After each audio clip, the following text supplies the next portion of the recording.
అందరికీ నమస్కారం. పొత్తూరు విజయలక్ష్మి గారి హాస్య కథల్లో మరొక హాస్య కథ ప్రయాణంలో మనిషి సాయం.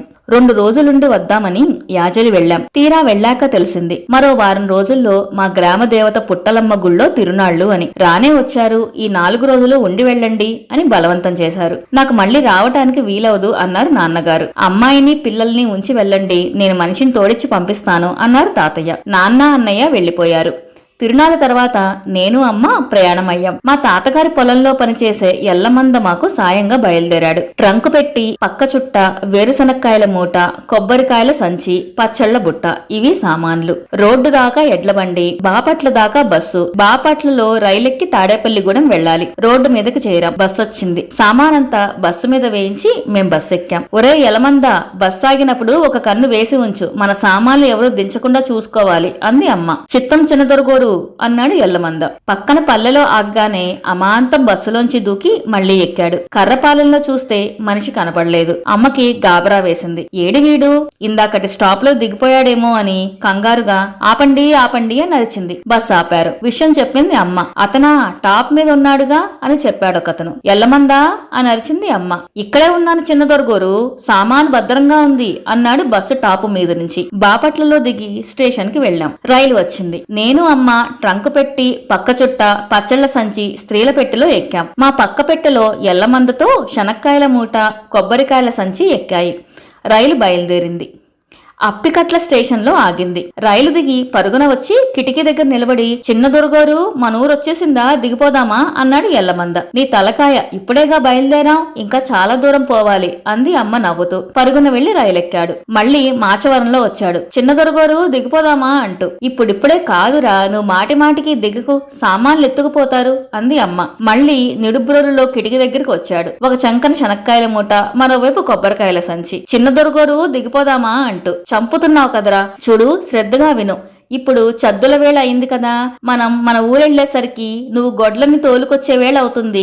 అంతదాకా రైల్లో కూర్చో, చీటికి మాటికి దిగకు, రైలు కదిలిపోతుంది అని చెప్పింది. పరుగున వెళ్లి రైలెక్కాడు. అమ్మ అంత చెప్పినా ప్రతి స్టేషన్ లోనూ రావడం, అడగడం, చివరికి ఎలా అయితేనేం బాదంపొడి చేరింది రైలు. మళ్లీ వచ్చాడు మా ఎల్లమంద. చిన్న దొరగోరు దిగిపోదామా అన్నాడు. ఇదే ఆఖరి స్టేషన్, రైలెక్కి ఈసారి ఆగగానే దిగిపోదాం అంది అమ్మ. తాడేపల్లిగూడెంలో రైలాగింది. మా కోసం మా జవాను గణపతి వచ్చాడు. ఇద్దరం రైలు దిగాం. బావున్నారా అమ్మా అన్నాడు గణపతి. బానే ఉన్నాం, అయ్యగారు రాలేదా అందమ్మ. ఏదో చెప్తున్నాడు గణపతి. మాట్లాడుతూనే బయటికి నడిచాం. రిక్షా ఎక్కబోతుంటే గుర్తు చేశాను. అమ్మా ఎల్లమంద ఏడి అని. నాలిక కరుచుకుంది అమ్మ. మర్చిపోయాను అంటూ మళ్లీ స్టేషన్ లోకి పరిగెట్టింది. వెంటే వెళ్ళాం మేము. ఎల్లమందా అని పిలుస్తూ పెట్టె దగ్గరికి వెళ్ళింది. లోపల లేడు, కిందా లేడు, ఏడి వీడు అని గాబరా పడింది. హఠాత్తుగా గుర్తొచ్చింది అమ్మకి. ఇందాక బాదంపూడిలో రైలాగినప్పుడు, ఈసారి రైలాగినప్పుడు దిగిపో అన్నాను. ఔటర్ లో రైలాగింది, కొంపతీసి అక్కడ గాని దిగిపోయాడా వెర్రివెదవా అంది. విషయం గ్రహించి, మీరు సామాన్ల దగ్గర ఉండండి అమ్మా, నేను వెళ్లి తీసుకొస్తాను అన్నాడు గణపతి. సరే వెళ్ళు అని